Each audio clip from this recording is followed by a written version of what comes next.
بھی سناؤ، اپنے غم میں بھی سناؤ. بابا جان شمر نے جا، بابا جان شمر نے جا مارے تماچے منہ پر، بالیاں کھینچی میری کرتا ہوا خون میں تر. بابا جان دیکھو ذرا، بابا جان دیکھو ذرا. رب کی رضا سے رحمت عالم ہے مصطفیٰ، رب کی رضا سے رحمت عالم ہے مصطفیٰ،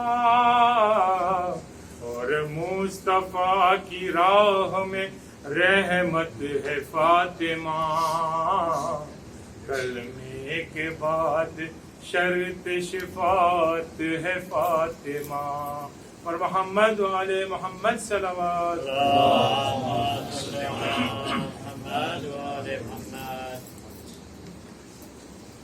لا حول ولا قوة إلا بالله العلي العظيم. أعوذ بالله من الشيطان اللعين الرجيم. بسم الله الرحمن الرحيم. الحمد لله الذي لم يتخذ صاحبة ولا ولدا ولم يكن له شريك في الملك ولم يكن له ولي من الذل وكبره تكبيرا. الله أكبر. الصلاة والسلام والتحية والإكرام على النبي الأمي القرشي الهاشمي مولانا ومولى الثقلين جد الحسن والحسين أبي القاسم محمد. اللهم صل على محمد وعلى محمد وعلى آله الأطيبين الأطهرين المعصومين المظلومين المنتخبين المنتجبين. ولعنة الله على أعدائهم وقتلتهم وغاصبي حقوقهم ومنكري فضائلهم أجمعين من الآن إلى يوم الدين. أما بعد فقد قال الله الحكيم في كتابه الكريم وهو أصدق القائلين وقولا بالحق. بسم الله الرحمن الرحيم. إنما يريد الله ليذهب عنكم الرجس أهل البيت ويطهركم تطهيرا. الصلاة. اللهم صل على محمد وعلى محمد. پروردگار عالم کا کتاب مقدس جو ہدایت انسانیت، اس میں تذکرہ ہو رہا ہے. ہماری ہدایت کا ایک حصہ پیش کیا جا رہا ہے اور وہ ہے اہل بیت کی طہارت پیش کی جا رہی ہے. اہل بیت کی طہارت کو پیش کرنے کا مقصد یہ ہے کہ تم ان سے وابستہ ہو کر اپنے آپ کو پاکیزہ بنا لو.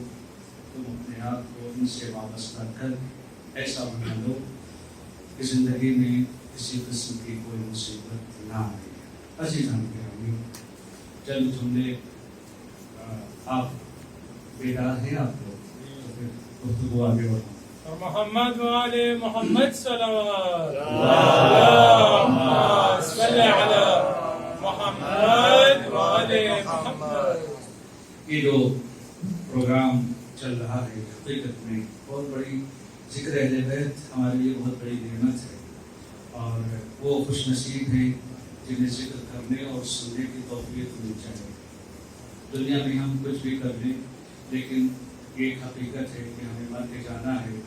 نماز پڑھیں یا نہ پڑھیں، پڑھیں گے تو بھی نہ پڑھیں گے تو بھی ایک دن تو ہماری نماز ہوگی. اس سے پہلے کہ ہماری نماز پڑھی جائے ہمیں نماز پڑھ لینا چاہیے. یہ ہماری زندگی کی ضرورت ہے، اور جو سب سے بڑی نعمت ہے وہ یہ ہے کہ بہرحال پھر سے یہ ہمارے ذکی بھائی اور جو بھی اس میں کام فرما ہے، اور اسی کے ساتھ ساتھ ہمارے نصیر بھائی جو مسلسل خدمت اہل بیت کرتے رہتے ہیں. دعا یہی ہے کہ پروردگار تمام مومنین اور خاص طور سے ان کی نسلوں کو عزادار حسینی مظلوم بنائے. یہ بہت بڑی سعادت ہے ذکر سید الشہداء، اور جو بھی جس طریقے سے اس میں شامل ہو جائے، کیونکہ معلوم نہیں ہے اگلی زندگی ہماری کیسی، اور اگلی زندگی کہ کیا ہوگا ہمارے. لہذا اس میں کنفیوز ہونے کی ضرورت نہیں ہے, کسی کو ڈرنے کی ضرورت نہیں ہے. ہماری آخرت کیسی ہوگی اس کو ہم دنیا میں ہی دیکھ سکتے ہیں. جیسی دنیا رکھو گے ویسی آخرت ہوگی, جیسی دنیا سنوارو گے ویسی آخرت ہوگی. قرآن دستور کا نام ہے, اہل بیت عمل کا نام ہے. لہذا اس میں کوئی کہنے کی ضرورت نہیں. اور کہیں پہ ہماری جو غلطیاں ہیں, یعنی ہماری کا مطلب ہم جیسے لوگوں کی جو ممبر پر آتے ہیں اور جنت کا راستہ دکھانے کے بجائے ہم جنت بانٹنے لگتے ہیں, یہ سب سے بڑی پرابلم ہے. ہمیں جنت کا راستہ دکھانا چاہیے. جنت کا راستہ جو دار اہل بیت ہے, جنت کا راستہ ان کی پیروی کرنا ہے, اور جس نے ان کی دنیا میں پیروی کی ہے وہ کامیاب ہے. لہذا ڈرنے کی ضرورت نہیں ہے. اگر اہل بیت کی محبت دل میں ہو اور پھر بھی شک ہو کہ جنت میں جائیں گے کہ نہیں, تو پھر ایسی محبت کا فائدہ ہی کیا ہے؟ ہاں ہے نا سوال. بہت سے لوگ ارے پتہ نہیں کیا, میں تو شیور جنت میں جاؤں. ہاں, اہل بیت کی محبت خالی کام آنے والی نہیں ہے. اس لیے میں نے آپ کے سامنے بہت گفتگو اس کے اوپر کی, محبت کسے کہتے ہیں.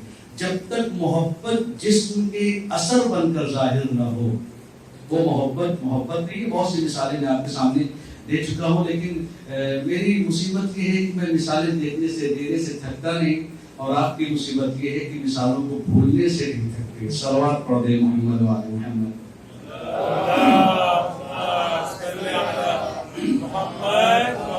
تو یہ ضرورت ہے کہ ہم پہچانیں اپنے آپ کو اور دیکھیں کہ اثر کیسے ظاہر ہوگا. اللہ نے جو اہل بیت کی طہارت کا قرآن میں تذکرہ کیا, اور ایک میں چیز آپ سے یہ بار بار کہتا رہتا ہوں اور یہ کہتا رہوں گا, اور یہ آپ سنتے رہیے اس چیز کو, اور وہ یہ ہے کہ زندگی میں اپنے عقیدے میں کسی کو گھسنے نہیں دیجیے. آپ کا عقیدہ آپ کی کتاب بتائے گی, آپ کا عقیدہ آپ کے علماء بتائیں گے. ہمیں ان سے عقیدہ نہیں لینا ہے جن کے پاس عقیدہ ہی نہ ہو. ہمیں اہل بیت سے عقیدہ لینا ہے, جو کہ اہل بیت جو دیں گے وہ کسی واسطے سے نہیں, بغیر واسطے کے دیں گے. جو کہ علم الہی کا مخزن ہے, یہ علم الہی کا خزانہ ہے, یہ جہاں سے ہر چیز بعینہ ہی ویسی ہی ظاہر ہوتی ہے جیسی ہونی چاہیے. لہذا دشمنوں نے اور الزہدگی میں یہ چنے کہتا, آج کی ضرورت یہ ہے نہ تنہا, میں بار بار اس چیز کو کہوں گا کہ واقعی مسلمانوں کو ابھی حقیقت پتہ ہی نہیں ہے. مسلمان ہمارے بھائی ہیں, نہ تنہا مسلمان, ہمارے بھائی کرسچن بھی, ہمارے بھائی ہندو بھی, سارے ہمارے بھائی. ہر وہ انسان بھائی ہے جو امن و امان کے راستے پر چلتا ہو. لیکن ایک چیز میں آپ کے سامنے کہوں گا, مسلمان ہمارے آج ان کو ضرورت ہے حقیقت کو بیان کرنے کی. سب سے بڑا ظلم یہ ہے تاریخ کے اوپر کہ لوگوں نے ان کو جا کر حقیقت کو بیان کیا ہی نہیں. اکثر مسلمان وہ ہیں جو حق کو لینا چاہتے مگر حق کوئی بتانے والا نہیں ہے. ہمارے پروگرام میں آتے نہیں ہیں, اور ان کے ملا حضرات پروگرام میں جانے دیتے نہیں ہیں, کیونکہ جاؤ گے تو حقیقت معلوم ہو جائے گی, لہٰذا نہ جا کر گمراہ رہو بہتر ہے. یہ ضرورت ہے کیونکہ اہل بیت علیہ السلام کی ہدایت ہے اور ان کے بغیر کوئی چیز ممکن نہیں. لہذا ضرورت ہے انسان کو سیکھنے کی, اور یہ ظلم ہے اہل بیت علیہ السلام کے اوپر. میں اپنے گفتگو کو کل جہاں سے میں نے گفتگو کو چھوڑ دیا تھا, چونکہ وقت کا لحاظ بھی کرنا پڑتا ہے, ایک گفتگو کو چھوڑ دے تو وہ یہ تھا کہ جہاں سے مسئلہ مڑ جاتا ہے اہل بیت کی فضیلت. اور حقیقت میں اگر پوری کائنات کا نچوڑ پیش کیا جائے تو وہ نچوڑ یہ ہے کہ یہ کائنات خلق ہوئی ہے اہل بیت کے صدقے میں. اس میں نہ تو شک ہے اور نہ شک کرنے کی گنجائش ہے. اور میں ابھی آپ کے سامنے قرآن پیش ہوا ہے, اسی لیے قرآن کو اللہ نے نازل کیا ہے اسی لیے تاکہ سمجھو قرآن کو. مگر آج ہماری مصیبت یہ, ہم سب کے سب قرآن رٹ تو لیتے ہیں لیکن قرآن سمجھنا نہیں چاہتے. اگر قرآن نہیں سمجھو گے تو کبھی ہدایت تک نہیں پہنچو گے. قانون انسانیت آیا ہے انسان کو راہ راست پر لانے کے لیے. جب اللہ نے راستہ دکھایا ہے تو راستے دکھانے والے جب بنایا ہے راستہ, تو اللہ نے راستہ دکھانے والے بھی بنائے ہیں. وہ راستہ قرآن نے پہلے ہی لائن میں ذکر کر کے جہاں قرآن نازل ہو رہا ہے, اور جب آپ قرآن کا ذکر کریے اور قرآن کو شروع کریے تو وہیں سے آ جاتی ہے بات. انسان جب ہدایت کے راستے پر چلنا چاہتا ہے تو اللہ سے دعا مانگتا ہے. اب یہ دعا ہمارا یہ ہے ہم یہ کہتے ہیں کہ ہمیں دکھا نہیں، ہمیں باقی رکھ. ہمارے دوسرے مسلمان جو کہتے ہیں کہ ہمیں راستہ دکھا، اب پتہ نہیں کب ان کو راستہ دکھے گا، یہ تو الگ سی بات ہے. الحمدللہ ہم نے تو راستہ دیکھ لیا ہے، لیکن پھر آگے بات چلی. اور وہ کیا؟ اللہ نے راستہ ہم کو اللہ سے مانگنا ہے، لیکن ایک ان کا راستہ جن کے اوپر تو نے نعمت نازل کی. اس کا مطلب کہ دنیا میں ایسے ہیں جن کے نقش قدم پر چلنا ہی ہدایت ہے. ایسا نہیں اللہ کے تو قدم نہیں ہے کہ جب کہ تو اپنا راستہ دکھا جس پر تو چلتا ہے. یہ تو سوال ہی نہیں ہوتا ہے.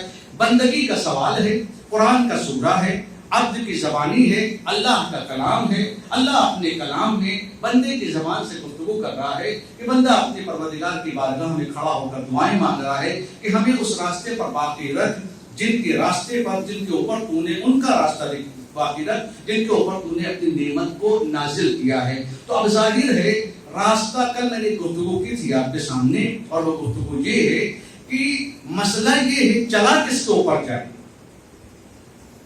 اب اگر ہم یہ کہہ دیں کہ صراط الذین انعمت علیہم کے اہل بیت کے تو ہزار اعتراضات ہوں گے. ہمیں تاریخ سے نہیں، ہمیں اپنی روایت سے نہیں، ہمیں اپنی فقہ سے نہیں، اپنی علماء سے نہیں، اور تاریخ سے معلوم کرتے ہیں کہ کس کے راستے پر چلا جائے.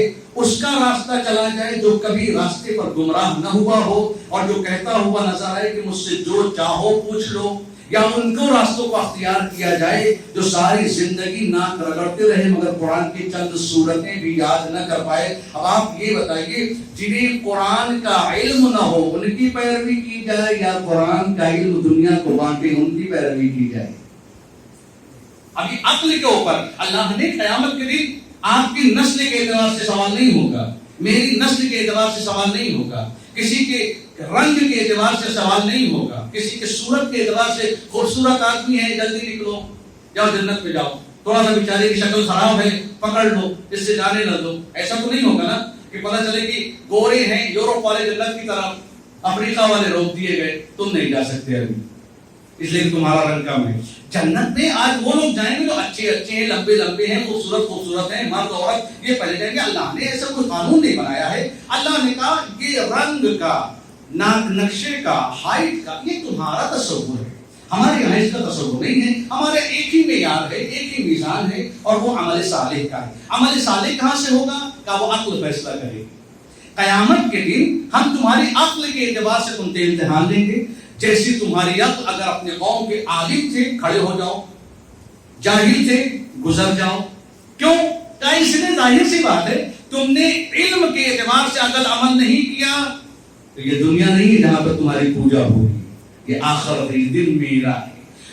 جاہل نے اگر اپنی جہالت کے اعتبار سے عمل کیا نکل جاؤ، اس لیے کہ تم معذور ہو. تم نے علم حاصل کرنا چاہا، علم حاصل نہیں، وہ الگ سی بات ہے کہ اگر کوئی مجلس میں پوری مجلسیں کرے اس کے باوجود وہ ایک لفظ نہ سمجھے تو اس کی پرابلم الگ. اب یہ عالم جاہل نہیں ہے، اب یہ جاہل نہیں، سن کے بھلا دینے والا جاہل نہیں کہ ہم نے عمل جان بوجھ کر نہیں کرنا چاہا، سنا، کوشش کرو کہ اس کو اپنے حافظے میں رکھو اور اس کو آگے بڑھاؤ.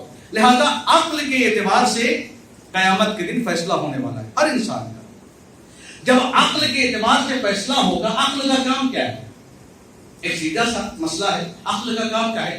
عقل ایک کام کرتی ہے اور وہ کام یہ ہے، عقل جو ہے ظلم اور حق کو جدا کرتی ہے، عدالت اور ظلم کو جدا کرتی ہے، صحیح اور غلط کا فیصلہ کرتی ہے. گفتگو آپ کے سامنے میں کرتا رہتا ہوں. صحیح اور غلط کا فیصلہ عقل کرتی ہے، ظلم اور عدل کا فیصلہ حق کرتی ہے، دن اور رات کا فیصلہ عقل کرتی ہے. اللہ نے هل يستوي الذين يعلمون والذين لا يعلمون، اللہ نے جواب نہیں دیا.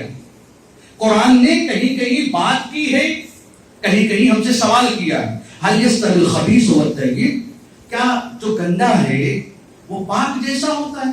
جواب اس کا نہیں. جواب کس سے مانگا ہے؟ صاحبان عقل سے. تم بتاؤ کہ جو نجس ہے اور جو پاک ہے وہ ایک جیسا. تم بتاؤ جو جاہل ہے وہ عالم ہے، کیا دونوں ایک جیسے؟ کہا نہیں. جب دونوں ایک جیسے نہیں ہیں تو تنہا قرآن سوال نہیں کر رہا ہے، ایک جواب تم سے عملی شکل میں مانگنا چاہتا ہے. جب جاہل عالم ایک جیسے نہیں ہوتے تو دونوں کی پیروی بھی ایک جیسی نہیں ہوتی. علی کے رہتے ہوئے اگر کسی غیر علی کی پیروی کی جائے تو دنیا میں تو چاہے کچھ بھی کر لو، آخرت میں تمہاری عقل بولے گی کہ تم نے غلط کیا تھا. صلوات بر محمد و آل محمد.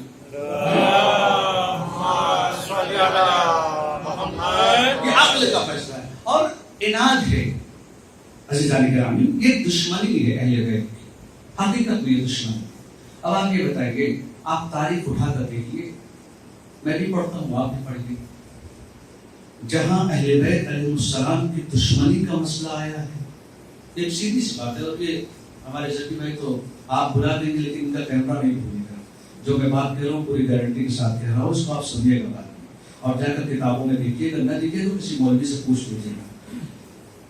اگر یہ اہل بیت کی دشمنی نہیں ہے تو کیا ہے؟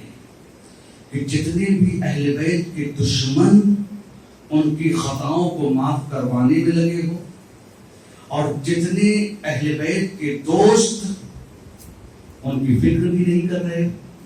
یہ کیا ہے؟ مثال دیتا ہوں میں اپنا. جب علماء نے خاص طور سے ہمارے جو جسے کہہ لیجیے کہ متعصب علماء اہل سنت والجماعت کے نظریات کے اعتبار سے کہا جاتا ہے، جب مولا علی کے مقابلے میں کوئی آیا، اچھا ایک میں بڑی بات کر رہا ہوں، آپ نے سنا ہوگا کہ ہمارے اور ان کے درمیان ایک مسئلہ یہ ہے اجتہاد کا، اور وہ اجتہاد یہ ہے کہ ہم اپنے آپ کو مخطیہ کہتے ہیں اور وہ اپنے آپ کو مصوبہ کہتے ہیں. مصوبہ اور مخطیہ کی میں تھوڑی سی ڈیفینیشن دے کر، کیونکہ یہ میں آپ کو بتاؤں، یہ مجلسیں ایک تو پہلی بات تو واہ واہ والے تو آپ کے سامنے کوئی فائدہ ہی نہیں ہے. کتنا بھی میں اچھی محنت کر کے آتا ہوں، آپ تو جیسے ہیں ویسے ہی بیٹھے رہتے ہیں، تو کوئی تو فرق پڑنے والا ہے نہیں. تو میں کچھ دے ہی نہیں جاؤں آپ کو. ہمارا مسئلہ یہ ہے کہ اہل بیت علیہ السلام کی جو مقتد ہے، جو تشیع ہے، ہمارے جو مجتہدین ہیں، ہم اپنے آپ کو کہتے ہیں مخطئ، یعنی ہم ایک حکم شرعی کو معلوم کرنا چاہتے ہیں. مجتہد نے کوشش کیا، نتیجہ لیا، ہو سکتا ہے کہ جو نتیجہ لیا ہو وہ غلط. ہاں آپ دیکھیں آج ہمارے مجتہدین کے درمیان دو مجتہد ہیں، مگر ایک ہی مسئلے کے اندر دونوں میں اختلاف ہے. یہاں تک کہ کبھی کبھی واجب اور حرام کا بھی اختلاف ہو جاتا ہے. اس میں بحث نہیں.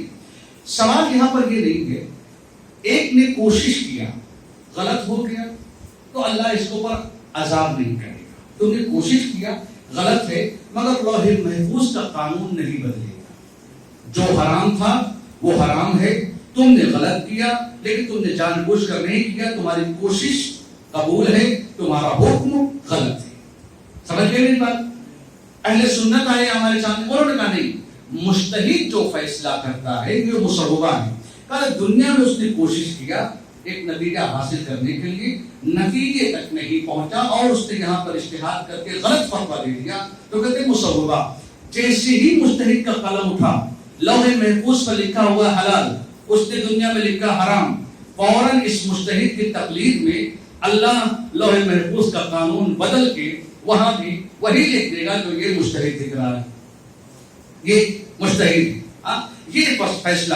پھر اس کے بعد ایک چیز اور آتی ہے، اہل سنت جو ہمارے بھائی ہیں، خطائے اجتہادی. خطائے اجتہادی اسی کو کہتے ہیں. آپ نے کوشش کیا، ہمارے یہاں اگر غلط ہے تو آپ کو عذاب نہیں ہے، ان کے یہاں اگر غلط ہے تو بھی آپ دو ثواب نہیں ایک ثواب کے مستحق بنیں گے. جو آپ نے کام کیا، چونکہ غلط کیا، جیسے اس کو اچھا خود وہ مانتے ہیں، اگر ان کو عملی دنیا میں لے کر آئے جائے اور ان سے آپ، اگر ہم مزدور ہیں اور کوئی ہمارا اہل سنت کا عالم اگر ہم سے گھر بنوانا چاہے اور ہم گھر بنانے کے بجائے اس کی زمین کے اوپر کھیتی کرنا شروع کر دیں اور جا کر اس سے بعد میں کہیں کہ پیسہ دیجیے، خطائے اجتہادی ہو گئی، آپ نے گھر بنانے کے لیے کہا تھا، میں نے کھیت بنا دیا، پھر پیسہ دو، یہاں پر پیسے نہیں دیں گے. یہی کہیں گے نا بھائی، بنانے کا ٹھیکہ ہوا تھا تم سے گھر کا، کھیت بنا دیا تم نے تو ہمارا نقصان کیا، بلکہ ہم کیس کریں گے تمہارے اوپر. اپنا مسئلہ ہے تو کیس کریں گے، الہی مسئلہ ہے تو خود فتویٰ دے دیتے ہیں.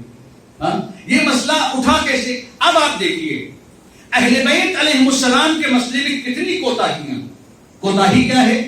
اور آپ جائیے دیکھ لیجیے، جہاں پر جتنے تاریخ کے کرمنلز ہیں، ہر وہ انسان مجرم ہے جو اہل بیت کے حق کو نہ پہچانے، ہر وہ انسان خطا کار ہے جو اہل بیت کے حق کو نہ پہچانے. اللہ نے شیعوں کو عقل دیا ہے کیونکہ حق، ان کی عقل جو ہے حق اور باطل میں فیصلہ کرنے کی صلاحیت رکھتی ہے. دونوں میں فیصلہ کرو. اب ان کے یہاں دیکھیے، اس کے بعد کہتے ہیں ہم اہل بیت سے دوستی کا دعویٰ. غلط ہے. دوستی زبانی نہیں، دوستی عمل میں لے کر آؤ. ہمارے اہل بیت ہماری پراپرٹی نہیں ہے معاذ اللہ. ہمارے اہل بیت جو خود سے خدا ہے, خدا کسی کی پراپرٹی نہیں ہے. جو مانے اس کا بھی ہے, جو نہ مانے اس کا بھی ہے. اہل بیت کو جو مانے ان کے بھی ہیں, جو نہ مانے ان کے بھی ہیں. جس طریقے سے خدا کو کوئی مان کر اپنی بندگی کو ثابت کرتا ہے, ویسے ہی اہل بیت کو مان کر اپنی طہارت کو ثابت کرتا ہے. صلوات بر محمد و آل محمد.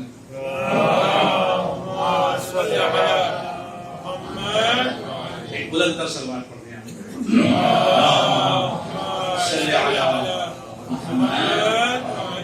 تو یہ مسئلہ اب دیکھیے, آپ تاریخ میں دونوں چیزوں کو پیش کیا گیا. کچھ شخصیتیں ہیں جو اہل بیت کے مقابلے میں آئیں, اور کچھ شخصیتیں ہیں جو آج مسلمان جن کو مانتے ہیں ان کے مقابلے میں آئیں. سوال یہ ہے, اگر قانون تمہارا ایک سا ہے تو علی کے دشمن میں اور خلفاء کے دشمن میں ایک جیسا برتاؤ کیوں نہیں ہے؟ سوال ہے نا بھائی. جناب عمار یاسر کو جنگ صفین میں قتل کر دیا گیا. رسول کی حدیث کہہ رہی ہے عمار تم کو ایک باغی گروہ قتل کرے گا, ایک باغی گروہ قتل کرے گا. جب یہاں پہ مسئلہ آیا تو جملہ سنیے. آج جو قوم, میں کہتا ہوں کہ وہ مسلمان جو اپنی عقل کو استعمال نہیں کر رہا, اس کو بیل ہونا چاہیے, انسان نہیں ہونا چاہیے. جو عقل دے اللہ, عقل استعمال نہ کرو. بہت سے لوگوں نے یزید کے بارے میں سنی بے غیرتی. میں ایک جملہ ہمیشہ کہتا ہوں, کربلا ہو یا مدینہ ہو, تاریخ نے دیکھا ہے اسلام کو نقصان اتنا کافروں نے نہیں پہنچایا جتنا مسلمانوں نے پہنچایا ہے. آپ دیکھ لیجیے پوری کربلا. آپ کہاں سے بہانے لے کر آؤ گے؟ تمہاری شرافت تو مدینے کی گلیوں میں دم توڑ چکی ہے. تم ہو کہاں؟ جو مسلمان, بعد میں آج کے دور کے بزرگوں کی بات کر رہا ہوں, یزید کے بارے میں بھی ایسے ایسے نظریے ہیں کہ چونکہ یزید کا کریکٹر واضح نہیں ہے, لہذا نہ اس کو رضی اللہ کہو نہ اس کو لعنت اللہ کہو. کہاں ہو تم؟ میں ایک جملہ ہمیشہ کہا کرتا ہوں, وہ تو اللہ کا شکر ہے کہ اس نے آدم کے مقابلے میں شیطان کو لعنت اللہ کہہ دیا, ورنہ ہمارے مسلمان تو اتنے بھولے ہیں کہ اسے بھی رضی اللہ کہتے تھے. صلوات پر محمد و آل محمد.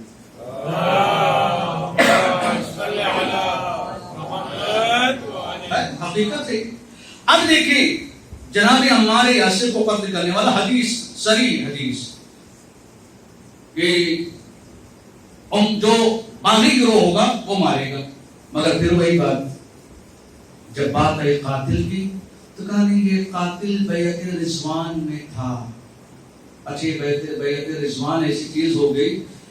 مجھے تو یہ لگتا ہے کبھی کبھی جملہ کہوں گا میرے دوستوں, میرے بزرگوں, اور مجلسیں بہترین دانشگاہیں, بہترین یونیورسٹیز ہیں, اس کو آپ سمجھیے اور سوچیے.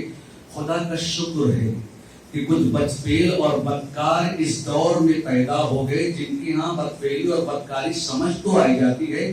پیغمبر کے بعد تو ایسا بھی دور زمانے نے دیکھا ہے کہ زانی بھی رضی اللہ ہو گیا.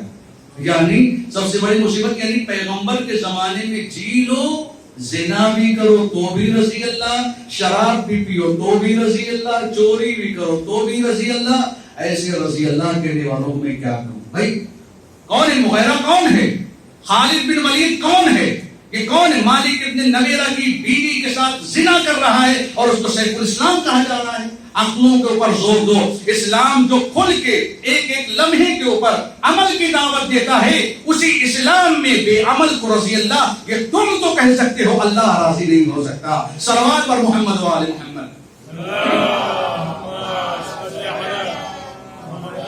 یہ تاریخی شواہد ہیں, تاریخی شواہد. یہ کوئی میری بات نہیں, آپ جا کر دیکھ لیجیے, تاریخ میں پوری طریقے سے تحریر ہے ان چیزوں. اب جناب عمار یاسر کا بھی اس لیے کہ بیعت رضوان میں یہ شریک ہوا تھا, لہذا عمار یاسر کا قاتل ہے, مگر رضی اللہ کہنا ہے. چونکہ بیعت رضوان میں تو اللہ سب سے راضی ہو گیا تھا. تو عمار یاسر کے لیے نا, تو پھر جب خلیفہ سوم کو قتل کیا گیا تو خلیفہ سوم کے قاتلوں کو رضی اللہ کیوں نہیں کہا جا رہا ہے؟ اگر سارے صحابی رضی اللہ ہیں تو علی کا قاتل رضی اللہ, خلیفہ کا قاتل لعنت اللہ. سمجھ میں کیا بات آ رہی ہے؟ مطلب یہ ہے کہ اسلام میں ہو تو علی کو ماننا تمہاری مجبوری ہے، مگر تمہارے دل میں علی کی نفرت موج مار رہی ہے. صلوات پر محمد و آل محمد.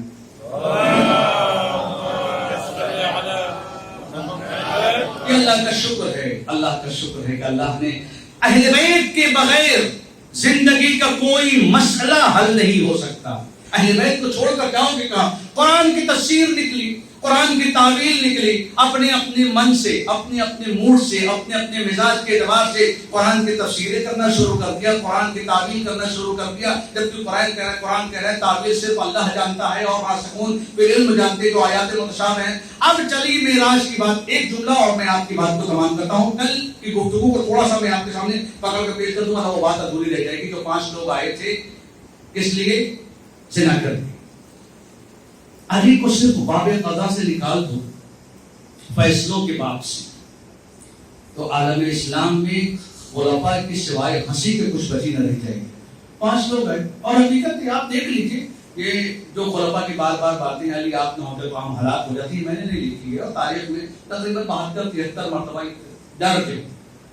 اور کس مقام پر؟ یہی کہ آپ نے غلط فیصلے سے بچا لیا ہمیں. 5 لوگ آئے ہیں زنا کر کے. اب جیسے ہی دربار میں پہنچے، خلیفہ حکم کا زمانہ ہے، جیسے ہی دربار میں پہنچے اور ثابت ہو گئے کہ سب کے سب زانی ہیں، تو کہا سب کو جاؤ سنسار کر دو. سنسار تو آپ جانتے ہیں کہ زمین کمر تک کھودو اور اس کے بعد اتنے پتھر مارو کہ وہ مر جائیں. 5 کو سنساری کا حکم مولا کائنات کو موجود ہے. امامت کا جو کام ہے، اور اللہ نے جو امامت کو جس چیز کے لیے بنایا ہے، اور جس کو چاہے آپ ذات جامع کبیرہ ہو اور چاہے خطبہ بدعیہ ہو، امامت کو جس لیے بنایا گیا ہے اس کا مقصد یہی ہے کہ امت کو تباہ ہونے سے بچایا جائے.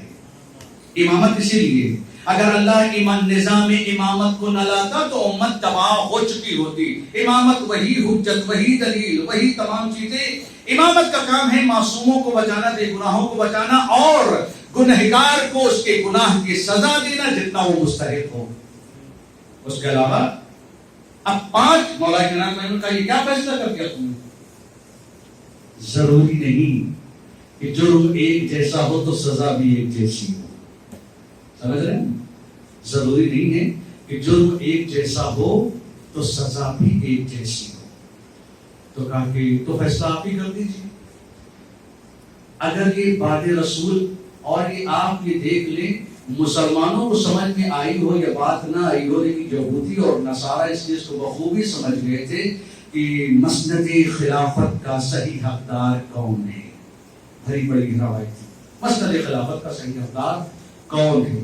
جس معاشرے میں عمر دیکھ کر منصب دیا جاتا ہو وہ سماج کبھی آگے نہیں بڑھ سکتا. اسلام ٹیلنٹ دیکھ کر، اللہ بہتر جانتا ہے اپنی ذمہ داری کسے دے.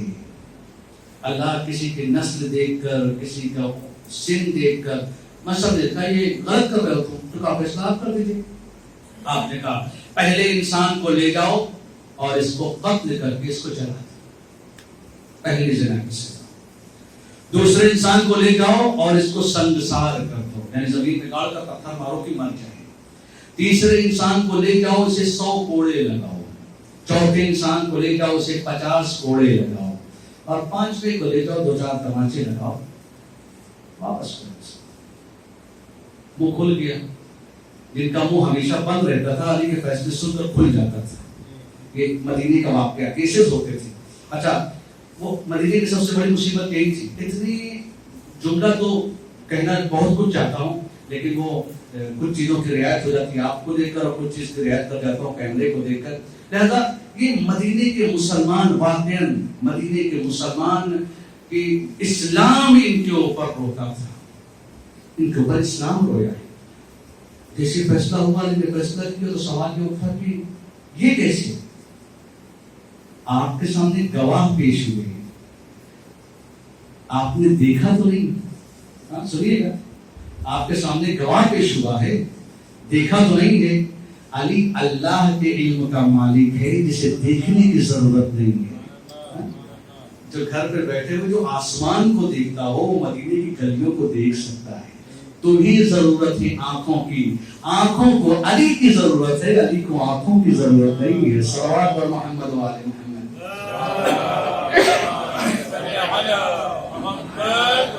ولایت کا مطلب یہی ہے, ولایت اسی کو کہتے ہیں جہاں پر ہر شے ولی کے تحت کنٹرول ہو, ہر شے علی ولی کے انڈر میں ہو, سے ولایت کہتے ہیں.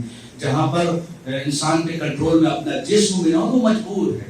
ولی اسے کہتے ہیں جو صرف اللہ کا محتاج ہو اور کسی شے کا محتاج نہ ہو. شے میں آنکھیں بھی آتی ہیں, کان بھی آتے ہیں, بدن بھی آتا ہے, سب کچھ آتا ہے, اسے کہتے ہیں ولی. یہی تو دنیا نے دیکھا, یہی تو دنیا نے دیکھا. ولایت کا جوہر تو تبھی نے دیکھا جو علی گھٹنوں سے بیٹھ کر روٹی توڑتا ہو, جب اپنی ولایت کو دکھانے پر آتا ہے تو انگلی سے 80 ٹن کے دروازے کو کاٹ لیتا ہے. صلوات بر محمد و آل محمد. تو سوال یہ اٹھتا ہے کہ آپ نے جو کی روٹی کہے اس لیے کیوں تو توڑی بھائی؟ جب آپ کے پاس اتنی تو طاقت تھی, اتنا زور تھا, تو آپ اتنی دکھاتے کیوں تھے؟ کہا اس لیے کہ اگر اچانک خیبر اکھاڑ دیا تو خدا کو بھول کے مجھے خدا مان لیں گے. بندہ سمجھو کہ جو انسان دروازے کو اتنی روٹی کو نہیں توڑ سکتا ہے وہ بندہ ہی ہو سکتا ہے, خدا نہیں. صلوات بر محمد و آل محمد. تو اسی میں لوگ بات کہتے کہ نہیں یہ علی کی طاقت نہیں تھی, یہ زہرا کی روٹیوں کی طاقت تھی, جو اپنے شوہر کو اتنی مضبوط روٹیاں کھلاتی تھی کہ وہ دروازہ توڑتی. ولایت کا ایک عنوان ہے جو میں نے آپ کے سامنے پیش کیا. تو پھر آپ یہ بتائیے امامت کا کام کیا ہے؟ امامت کا کام ہے نجات دلانا. تو آپ نے دیکھا تو ہے نہیں, فیصلہ کس بیس پر آپ نے کر دیا؟ ایک جرم, الگ الگ سزا. کہاں سے یہ؟ کہا پہلا انسان کافر ہے جس نے مسلم عورت کے ساتھ زنا کیا, لہذا مسلمان عورت کے ساتھ زنا کرنے والے کو جلا کر قتل کر دو, قتل کر کے جلا. اچھا دوسرا کہا یہ شادی شدہ ہے. اسلام میں آپ کو پتا ہے کہ شادی شدہ اگر زنا کر لے تو اس کے لیے زندگی نہیں, زمین میں گاڑو اور مار دو اس کو. اگر کوئی شادی شدہ کرے, محسن جسے بولا جاتا ہے. اور اسی طریقے سے عورت کا بھی حکم ہے, اگر کوئی شادی شدہ عورت زنا کرے تو اس کے لیے نجات نہیں, اس کو زمین میں گاڑ کے اس کو اتنے پتھر مارو کہ مر جائے, اس میں کوئی تکلف نہیں. کہا یہ شادی شدہ مرد ہے مگر منہ مارنے کی عادت ہوتا ہے, شادی شدہ مردوں کو کبھی منہ مارنے کی عادت سے پڑ جاتی ہے. کہا یہ شادی شدہ ہے, اس کو منہ مارنے کی عادت ہے, لہٰذا اس کو اتنا مارو کہ اس کا منہ ہی ختم ہو جائے ہمیشہ کے لیے. یہ شادی شدہ ہے, بیوی موجود ہے, پھر یہ زنا کرنے کے لیے نکلا ہے, اس کو زمین میں گاڑو مار دو. کہا تیسرا, کہا یہ وہ بیچارہ ہے جو کنوارا ہے, نہیں ہے اس کے پاس, گناہ ہو گیا, گناہ ہو گیا. زنا دو چیز ہے زنا کی مثال, ایک زنا بالجبر ہے جس کو دنیا زنا مانتی, اور ایک جو ہے زنا بالرضا ہے کہ دونوں راضی. اسلام دونوں کو زنا کہتا ہے, ایک میں سزا ہے دوسرے میں قتل ہے. زنا بالجبر بھی زندگی نہیں, چاہے کنوارا ہو چاہے شادی شدہ ہو, لیکن زنا بالرضا جو راضی ہو کر انسان کرتا ہے, لیکن اگر عقد مطاوع یا نکاح جو بھی چیزیں نہیں ہوتی ہے تو وہ زنا ہے. لہذا یہاں پر مسئلہ کا یہ غیر شادی شدہ ہے, کوئی ذریعہ نہیں ہے, اس نے زنا کیا, اس کو قرآن کی روشنی میں اس کے اوپر 100 کوڑے لگا دیے جائے. کہا یہ چوتھے کو 50, کہا یہ غلام ہے, غلام کو پوری سزا نہیں آدھی ملتی ہے. غلام ہے بیچارے, تو دنیا میں اس کے پاس نہ بیوی نہ بچے نہ مال نہ دولت, غلطی ہو گئی تو لے جاؤ. تو میں نے آپ کے سامنے ایک بات کہی تھی, اور وہ یہ تھی کہ کبھی کبھی ہوتا ہے کہ یہ جو ہمارے ایک دوست انہوں نے پوچھا کہ وہ مولانا گھر میں آپ کے سامنے ذکر کیا تھا کہ مولانا گھر میں داسیاں ہوتی, قریض ہوتی ہیں. ہم کہہ بھیا وہ قریض نہیں ہوتی, وہ داسیاں ہوتی. قریض وہ ہوتی جو جنگ کے میدان میں کبھی ہوتا تھا, وہ جیتی جاتی تھی, خریدی جاتی تھی, وہ داسیاں ہوتی تھی, وہ کلیجیں ہوتی تھی. آج کی کلیج حرام ہے, ان کو دیکھنا بھی, اگر وہ مسلمان ہیں تو بغیر حجاب کے, اگر کافر ہیں تو شہوت سے دیکھنا حرام ہے. کہا یہ غلام ہے, اس کو 50 کوڑے لگا دو. اور کہا یہ اس کو جو لوتار تڑی مارنے کی بات ہے, کہا جب اس کے اوپر اللہ نے کوئی حکم نہیں رکھا, یہ پاگل ہے, دیوانہ ہے, مجنون ہے. کہا جب اللہ نے اس کے اوپر کوئی تکلیف ہی نہیں رکھی ہے تو اس کو سزا کیسی دے, اس کو 2-4 اس لیے مار دو تاکہ آئندہ اس کام کو کرنے سے اس کو خوف پیدا ہو کہ ایسا کام کریں گے تو پھر مار پڑے گی. جس علی کے بغیر زنا کا مسئلہ حل نہ ہو سکتا ہو, اس علی کے بغیر ہدایت کیسے پاؤ گے؟ صلوات بر محمد والے. یہ مسائل ہیں زندگی. اللہ کا شکر ہے, صد شکر, لاکھ شکر, بلکہ ہر سانس کے ساتھ شکر ہے کہ اس نے ہم کو علی کا محب بنایا, اس نے علی کی چاہت کو ہمارے دل میں ڈال دیا. ہمیشہ زندگی نہیں ہے, اس لیے کہ علی اللہ کے علم کا وارث, علی اللہ کا معرف, علی اللہ کو پہچاننے والا. تاریخ میں علی کو کتنا بھی کہا گیا ہو کچھ بھی, مگر تاریخ آج بھی اپنے اوراق میں ڈھونڈ رہی ہے کچھ ایسا ہو جس سے علی کا کردار کم ہو جائے. مگر جتنا ظالمین نے علی کا کردار کم کرنے کی کوشش کی اتنا ہی علی روشن ہوتا ہے, اتنا ہی علی روشن ہوتا ہے. کیوں؟ اس لیے کہ ظاہر سی بات ہے, علی اس روشنائی کا نام ہے جس کے اوپر سیاہی ڈالو گے تو تمہارے ہاتھ تو کالے ہو جائیں گے, علی کی روشنائی کم نہیں ہو. کردار کو اتنا پاکیزہ بنایا ہے, اور علی کی دشمنی ہے جنہوں نے علی کے خلاف بغاوت کی. آج ہماری ضرورت ہے اپنے علی کو ماننے میں کترانے کی ضرورت نہیں ہے. لوگ کہتے ہیں غلو ہے, یہ نہ کرو, فلانا نہ کرو. میں بزرگوں سے ہی پوچھنا چاہتا ہوں, غلو کیا ہے؟ جیسے غلو بولتے ہیں, غلو کیا ہے عام زبان میں؟ اہل بیت کو حد سے زیادہ نہ بڑھاؤ. سوال یہ ہے اس حد کو بتاؤ جو اہل بیت کی ہے, مجھ سے آگے نہ بڑھائیں گے. ہاں حد بتائیے آپ. جس علی کی حد یہ ہو کہ اسے خدا اور رسول کے سوا کوئی سمجھ نہ سکے, اس علی کی حد بتاؤ. حد ایک ہے کہ جب حدوں کو معین کرنا تو انہیں خدا نہ کہنا, باقی سب کچھ کہنا. صلوات بر محمد و آل محمد. بچے پر خدا نہیں ہے, بس یہ مخلوق ہے, مگر ہر مخلوق جیسے مخلوق نہیں. بس ارباب ایسا میں نے آپ کی صحت کو تمام کیا.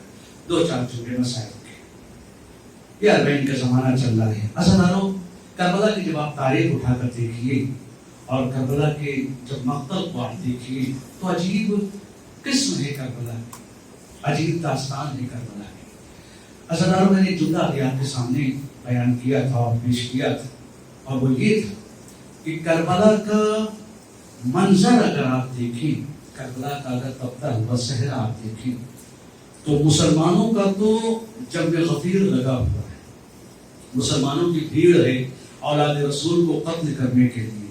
پوری کربلا میں اگر کوئی غیر مسلم تھا تو ایک تھا, اور وہ بھی مسلمان ہو کر حسین کی بارگاہ میں آ گیا, وہی بے کر دی. کربلا کوئی باہریوں نے آ کر نہیں مارا, کربلا کی جنگ نہیں کی, کافر نہیں, ہندوستان کے مشرکین نہیں پہنچے تھے, یورپ کے مسیحی نہیں پہنچے تھے, یہودی نہیں پہنچے تھے, مسلمان تھے جو اولاد رسول کو. آج مسلمان ابھی بھی وقت ہے اپنے دامن پہ لگے ہوئے داغ کو دھو ڈالو. کب تک اپنے عیب کو چھپانے کے لیے شیعوں پر الزام لگاتے رہو گے؟ اگر شیعہ نہ ہوتے تو تم غم حسین کو تباہ کر چکے ہوتے. شیعہ ہیں جنہوں نے اولاد رسول کو زندہ کیا ہوا ہے. کہاں سے بتاؤ گے؟ اپنی پوری کوشش کی تم نے. کربلا اسی جگہ کا نام ہے جہاں پر اولاد رسول کو کس طریقے سے ستایا, امام حسین علیہ السلام کو کس طریقے سے ظلم کیا گیا. اے ارباب اعزاز, جب عصر عاشور امام حسین جب وہ تنہا رہ گئے اور کوئی نہیں تھا جو امام کی مدد کرتا, کوئی نہیں تھا جو امام کی نصرت کرتا. ایک مرتبہ امام اپنے گھوڑے کے پاس آئے, ذوالجناح کے پاس آئے, آپ نے ادھر ادھر نظر کی, دائیں بائیں نظر کیا, مگر کوئی سوال کرنے والا نہ تھا. بہن میں آ کر سوال کیا. ارباب مقاتل لکھتے ہیں امام حسین مقتل کی طرف چلے گئے. ایسی جنگ کی آپ نے کہ فوجیں کوفے کی دیواروں سے ٹکرانے لگی. الامان الحدیث کی آواز آنے لگی. اسی آواز میں ایک آواز تھی, یا ایتھا النفس المطمئنہ ارجعی الی ربک راضیۃ مرضیہ. حسین جنگ کو روک دو, اپنے رب کی طرف پلٹ آؤ. اے عزادارو, امام حسین نے جیسی اپنے تلوار کو نیام میں رکھا, بھاگی ہوئی فوجیں سمٹنے لگی. آپ سوچے جن کے دلوں میں حسین کی جتنی نفرت تھی اسی اعتبار سے امام کو مارنے لگے. روایتیں بتاتی ہے امام کے اوپر اس طریقے سے حملہ ہو رہا تھا کہ امام حسین پوری طریقے سے زخموں سے چور ہے, پتھر مارے جا رہے ہیں, تیر مارے جا رہے ہیں، تلواروں سے حملہ ہو رہا ہے۔ ایک مرتبہ زہرہ مرثیہ کا لال پشت زجنا پہ سنبھل نہ سکا، گھوڑے نے اپنے پیروں کو پھیلا دیا تاکہ علی کا بیٹا زمین پر آ جائے۔ یہ عزادارو، امام حسین زمین پر تو آئے مگر زین پر جیسے ہی زمین کی طرف چلے آپ کا جنازہ تیروں پر معلق تھا۔ ایک مرتبہ انس بن روایتیں کہتی ہیں اور ارباب مقاتل لکھتے ہیں کہ امام حسین علیہ السلام کو کائنات میں ایسا کوئی ذبح نہیں کیا گیا جیسے حسین کو ذبح کیا گیا ہے۔ ذبح کا طریقہ یہ ہے، میں ایک جملہ کہوں گا اور آپ کی ذہمت کو تمام کرتا ہوں۔ ذبح کا طریقہ یہ ہے کہ اسلام کہتا ہے کہ سامنے سے ذبح کرو، اس لیے کہ جب تم کسی کو ذبح کرتے ہو تو جلدی اس کا تعلق جسم اور ذہن کا کٹ جائے تاکہ جانور کو تکلیف کم سے کم ہو۔ 3-4 رگیں کٹتی ہیں اور اس کے تعلق جو ہے جسم اور سر کا کٹ جاتا ہے، لیکن امام حسین سے دشمنی اتنی ہے کہ امام حسین کو سامنے سے ذبح نہیں کیا بلکہ آواز آئی قفا سے، پشت گردن سے امام حسین کو ذبح کیا جا رہا ہے۔ مطلب ایک تھا، حسین ہم آخر تک تم کو ذبح کرتے رہیں گے۔ روایت بتاتی ہے چونکہ پیچھے کی طرف گوشت نہیں ہڈی ہوتی ہے تو اب چھری چل نہیں رہی تھی، شمر نے چھری مارنا شروع کیا، حسین کے سر و گردن میں جلائی، زمین و آسمان لرزی، فرات کا پانی نیزو اچھلا، آواز آئی الا قد قتل الحسین بکربلا، الا قد ذبح الحسین بکربلا، اے اہل عالم حسین شہید کر دیے گئے، حسین قتل کر دیے گئے۔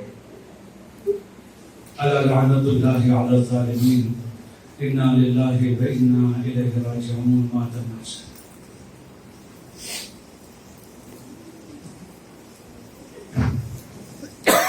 یا حسین یا حسین یا حسین یا حسین، بین تھا سکینہ کا شام ہونے والی ہے، بین تھا سکینہ کا شام ہونے والی ہے، کب آؤ گے بابا شام ہونے والی ہے، بین تھا سکینہ کا شام ہونے والی ہے، کب آؤ گے بابا شام ہونے والی ہے، نیند کیسی آئے گی سو کس کے سینے پر، نیند کیسی آئے گی سو کس کے سینے پر، جلد آئیے بابا شام ہونے والی ہے، بین تھا سکینہ کا شام ہونے والی ہے، بین تھا سکینہ کا شام ہونے والی ہے، خشک ہے زبان میری تین دن سے پیاسی ہوں، خشک ہے زبان میری تین دن سے پیاسی ہوں، کون پانی لائے گا شام ہونے والی ہے، بین تھا سکینہ کا شام ہونے والی ہے، بین تھا سکینہ کا شام ہونے والی ہے، چھن گئی ردا میری آئے ہے تماچے بھی، چھن گئی ردا میری آئے ہے تماچے بھی، کوئی بھی نہیں اپنا شام ہونے والی ہے، بین تھا سکینہ کا شام ہونے والی ہے، بین تھا سکینہ کا شام ہونے والی ہے، کب آؤ گے بابا شام ہونے والی ہے، ان اللہ ملائکتہ یصلون علی النبی یا ایھا الذین آمنوا صلوا علیہ وسلموا تسلیما۔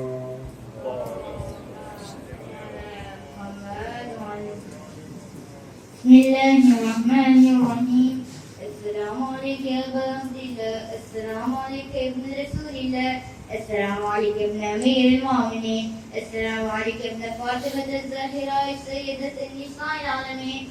السلام عليك يا حسن المجتبى. السلام على الحسين وعلى علي بن الحسين وعلى أولاد الحسين وعلى أصحاب الحسين جميعا ورحمة الله وبركاته. السلام عليك يا مولاي وابن مولاي. السلام عليك يا غريب الغرباء. السلام عليك يا سلطان أبا الحسن أي ابن موسى الرضا ورحمة الله وبركاته. السلام عليك صاحب الزمان. السلام عليك يا خليفة الرحمن. السلام عليك شريك القرآن. السلام عليك إمام الإنس والجن. أجاب الله تعالى فرجك وسأل الله تعالى مخرجك وجهولك ورحمة الله وبركاته. اللهم صل على محمد. بابا جون حدد بجون بابا جون حدد بجون